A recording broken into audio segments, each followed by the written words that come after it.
John Adamson, whose name you see is written above her, is Christmas '92, and there's Janie Slaughter, 1900, reading them together.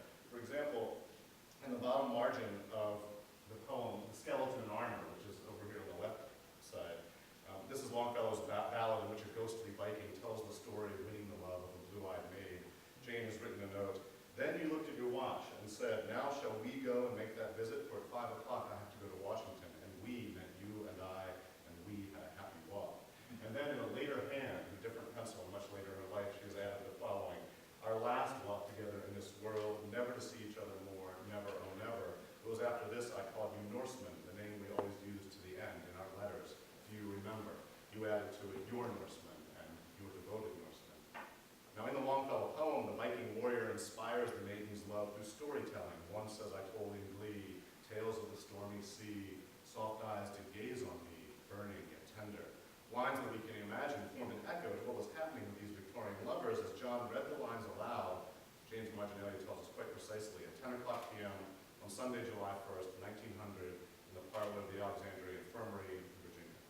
Jane also notes in the margin of the poem, you read this and I said, it just suits your voice. Now, similarly, above the Longfellow poem, Footsteps of Angels, which is really about ghostly returns. It's a weird prefiguring of the Cross of Snow moment. It's Longfellow sitting in his study at night and the ghosts of past departed people coming to visit him. But anyway, that's Footsteps of Angels. At the top, Jane wrote in 1900, you read this, July 1st, Sunday, the day you said goodbye, sitting in the great armchair in the infirmary parlor, oh friend of mine. And then in the later hand, she has added, once mine, now mine no more.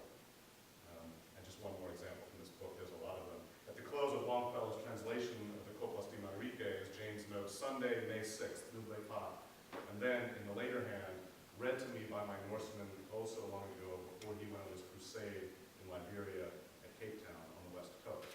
Now, Cape Town is not in Liberia, but this, I think it's the aging Jane misremembering Cape Mount. There was a Episcopal mission at Cape Mount, Liberia at this time, and my guess is that Adamson went there as a missionary because they were sort of operating in an Episcopal frame of reference at that infirmary. So anyway, this precious as a shared object and source, this Longfellow book gets marked twice. First as a private message to an absent lover, and then some years later as an unsent letter to one truly lost. That is, the first annotations made in 1900, just after John's departure. We know he left on that Sunday, June 1st or whatever. They were meant for him to see when he returned from his travels. That is, they seem to be addressed to him. Do you remember we read this? And it's sort of keeping track, almost like a diary of readings.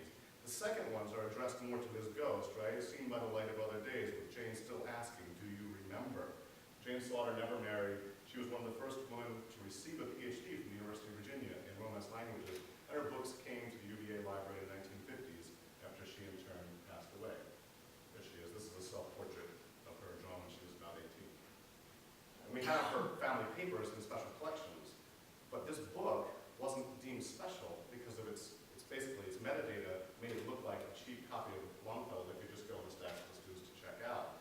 Because, again, we don't look at these books. There's a kind of visibility, particularly the marginalia, which looks like damage or student intervention, something like that.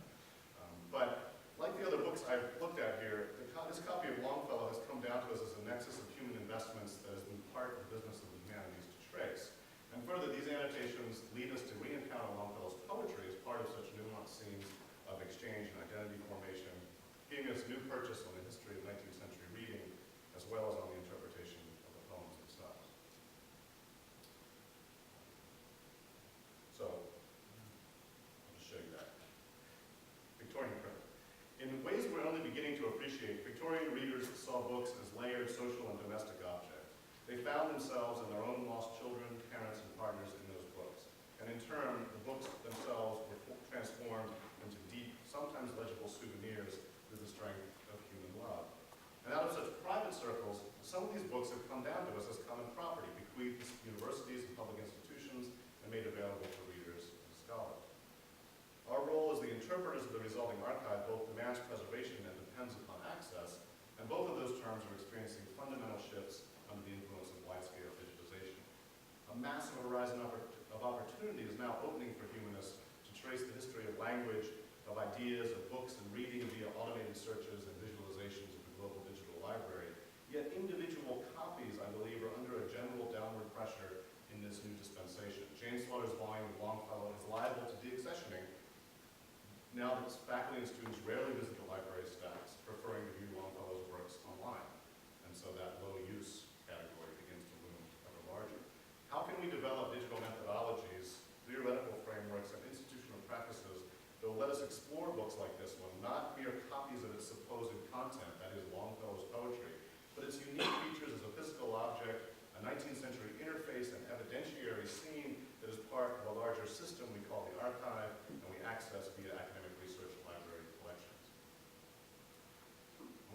So by way of concluding parable, let me just turn our attention to a poem by Thomas Hardy called Her Initials, taken from his 1898 volume Wessex Poems and Other Verses. Upon a poet's page I wrote of old 2 letters of her name. Part seemed she of the effulgent thought whence that high singer's rapture came. When now I turn the leaf, the same immortal light illumes the way, but from the letters of her name the radiance has died away. 1869. Vintage Thomas Hardy, we might say, of this decidedly post-romantic depiction of fading enchantment. And indeed, it comes bearing its own declaration of a vintage year, that closing date stamp, 1869, which signals its place in the poet's biography full 30 years behind its date of publication. The poem in turn evokes an even deeper past, that time of old, when the speaker inscribed the initials of his beloved upon a poet's page. Times and feelings have changed since then, but the marginalium abides, a monument to a moment of appropriative reading when the high singer's rapture evoked only thoughts of her, when the page fairly glowed with light, with love borrowed from its reader's eye. Now, Hardy's poem emphasizes the layered temporality of the marked poet's page, both in its subject matter and in its own date stamp. Such marks help us see more clearly 19th century books as objects in process, as layered sites of production, use, and archiving that bear the traces of ongoing change and slow time. The study of books quickly reveals that such objects are extremely complex, both as products of material and social processes, and as platforms upon which readers elaborated their own identities. Indeed, 19th century books became objects for interchange, appropriation, memorialization in ways that left marks we can sometimes still read. Much more work remains to be done on this aspect of the 19th century book, the intersection of its content with its physical structures and evidence of use as ultimately productive of various layers of meaning. By placing old books in fresh lights, digital tools in concert with deep bibliographic knowledge can help us do this more fully than it's ever been done before. So I'm brought back finally then to Hardy's imagined encounter between reader and poet's page, that is the subject of Her Initials. The situation deepens to mise en abîme by Hardy's inclusion in Wessex Poems of his own illustration at the top of the page, depicting an open book of poems with initials written in the left margin, the kind of cryptic YZ you can see over there. Hardy then signs the drawing with his own crossed initials, TH, in the lower right-hand corner, and one more pair of initials stands out in the drawing, the 2 ornamental capitals visible at the start of the 2 printed poems. I think it's maybe an S and a W. You can see them in the midpoints of the page there.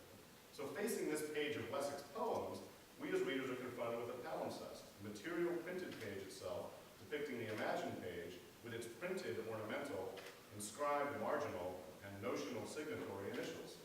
Hardy's poem may push sentiment aside in favor of disillusionment, but his drawing brings the erotically marked page before us like a revenant, a relic of a lost time whose deep resonance can be heard faintly, almost plaintively, in the poem's other bookend, that closing date stamp, 1869.